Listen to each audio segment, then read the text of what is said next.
Hello, welcome back to my channel. तर आज आपण राजस्थानची एकदम टिपिकल अशी डाळ भाटी कशी तयार करायची ते बघणार आहोत। तर तिची डाळ आहे ती 5 प्रकारच्या डाळींपासून तयार केली जाते, म्हणून त्याला पंचरत्न किंवा पंचमेव डाळ असंही म्हटलं जातं।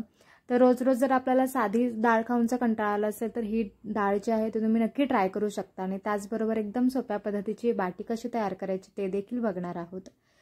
तर सगळ्यात आधी आपल्याला डाळीचं प्रिपरेशन करायचं आहे। तर इथे मी घेतलेली आहे 2 चमचे इतकी तुरीची डाळ, त्याच्यानंतर 2 चमचे इतकं मसूर डाळ। तर सगळ्या डाळीचं जे प्रमाण आहे ते समप्रमाणामध्ये ठेवायचे। त्याच्यानंतर 2 चमचे इतकी चणा डाळ टाकलेली आहे, 2 चमचे इतकी उडदाची डाळ, साल्टीवाली असली किंवा बिना सालीची असली तरीही चालेल। आणि त्याच्यानंतर 2 चमचे इतकी मुगाची डाळ टाकायची। आणि ह्या सगळ्या डाळी ज्या आहेत त्या व्यवस्थित एक 3-4 वेळा खळखळून पाण्यामध्ये चांगला धुवून घ्यायचे। त्याचं वरचं जे काही पावडर वगैरे असते ती सगळी निघून गेली पाहिजे, एकदम पाण्यामध्ये ते क्लिअर दिसली पाहिजे इथपर्यंत ते धुवायचे।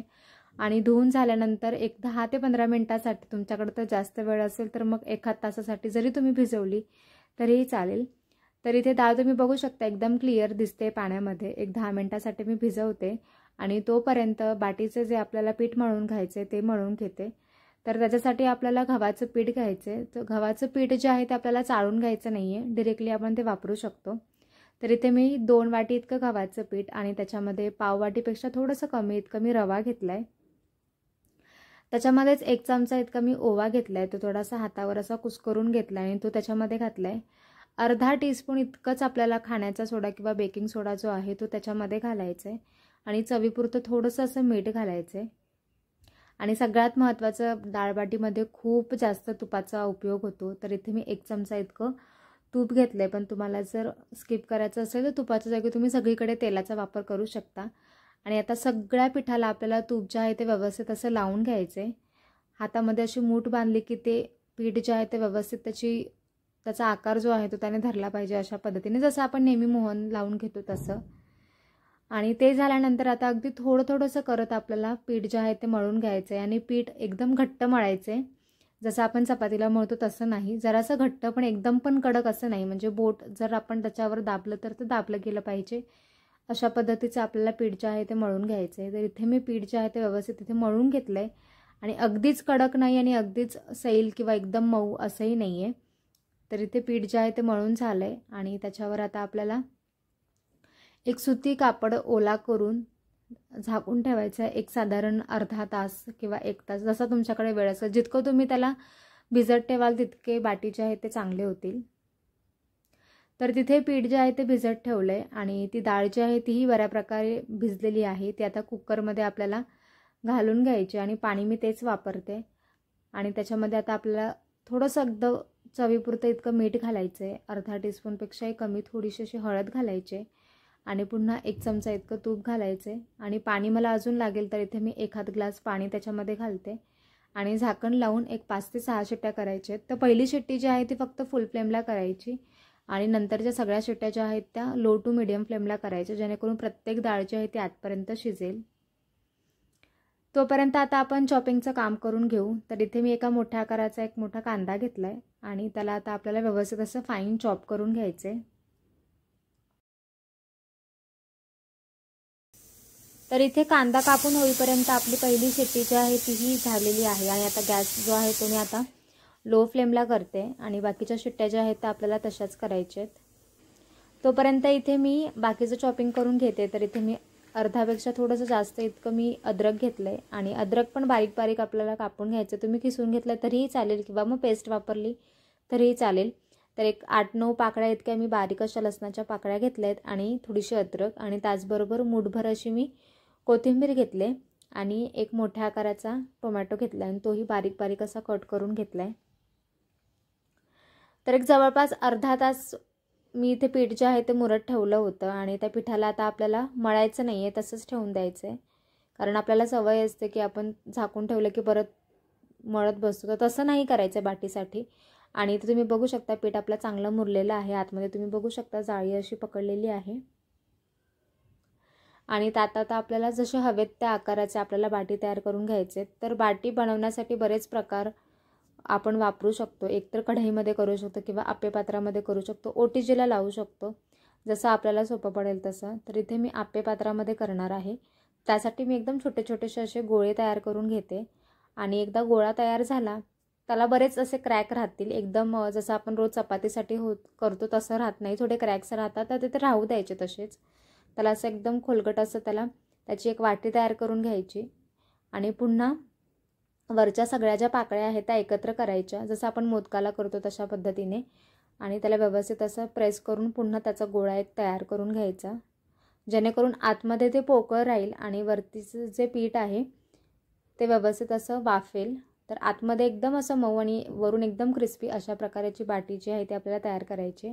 आणि एकदा काय हा असा शेप तयार झाला की मग एक एक चाकू घेऊन त्याला एक पॉझिटिव्ह किंवा प्लसचं असं एक साईन द्यायचं, जे दिसायलाही चांगलं दिसतं आणि ते शिजण्यासाठी पण आपल्याला मदत होते, कारण आतपर्यंत ते तूप वगैरे आपण जे वरून सोडू ते जाईल.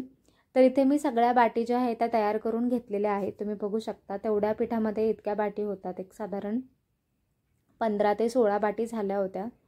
आणि आता इथे मी घेतलेलं आहे अप्पे पात्र. हे नॉनस्टिकचं पात्र आहे. तुमच्याकडे जर ते भिडचं जर असेल ना तर त्याच्यामध्ये तर खूपच सुंदर बाटी होतात. माझ्याकडे हे नॉनस्टिकचं होतं, मी तेच वापरते. त्याला मी तूप लावून घेतलं आहे सगळ्या साच्यामध्ये आणि बाटी ज्या आहेत त्या एक एक करून आपल्याला ठेवून द्यायच्यात. आधीच ठेवून द्यायच्यात, गॅसवर ठेवल्यानंतर नाही, आधीच ठेवून द्यायच्यात सगळ्या साच्यांमध्ये. आणि नंतर आपल्याला गॅसवर ते ठेवायचे आणि अख्ख्या प्रोसेसमध्ये आपल्याला गॅस जो आहे तो कुठेच मीडियम किंवा हाय फ्लेमला करायचा नाही आहे, लो फ्लेमलाच आपल्याला गॅस ठेवायचा A to Z. वरून पुन्हा आपल्याला तूप लावून घ्यायचं आहे आणि त्याच्यावर आता आपल्याला झाकण ठेवायचं आहे आणि 3 ते 4 मिनटासाठी त्याला तसंच वाफवू द्यायचे. तर इथे कुकरच्या शिट्ट्या होऊन कुकर देखील थंड झालेला होता आणि ते डाळ बघू शकता, डाळ देखील मस्त अशी शिजलेली आहे. सगळ्या डाळीच्या आहेत त्या व्यवस्थित अशा मिक्स करून घेऊ. लागेल तर लगेचच पाणी टाकून घ्यायचं आहे. तर इथे मी अर्धा ते पाऊण ग्लास इतकं पाणी घातलं आहे आणि पुन्हा थोडंसं असं मिक्स करून घेतलं आहे. तर इथे मिक्स करून झाल्यानंतर एक 2-3 मिनटं झालीत आणि पुन्हा मी वरचं झाकण काढून बाटी ज्या आहेत त्या पलटवून घेते. एक चमचा घ्यायचा किंवा असं एखादं स्टिक असेल तर ते स्टिक घेऊन दुसऱ्या बाजूने जी बाटी आहे ती आपल्याला शेकून घ्यायची.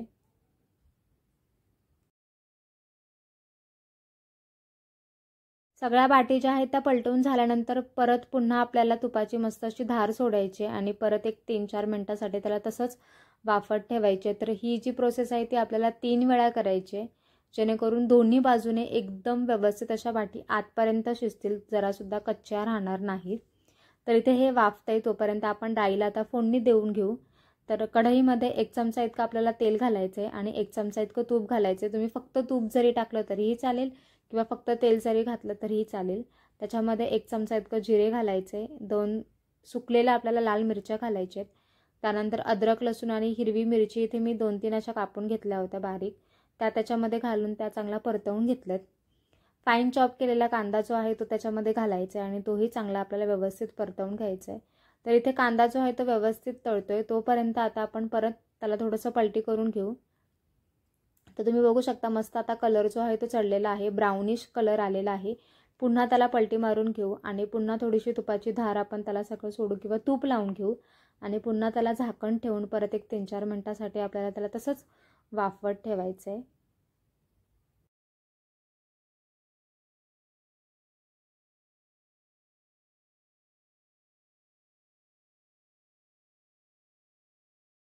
तर इथे कांदा जो आहे तो व्यवस्थित तळून झालेला आहे. त्याच्यामध्ये आता आपल्याला घालायचे फाईन चॉप केलेला टोमॅटो आणि तो घालून तोही चांगला आपल्याला व्यवस्थित असा विरघळवून घ्यायचा आहे.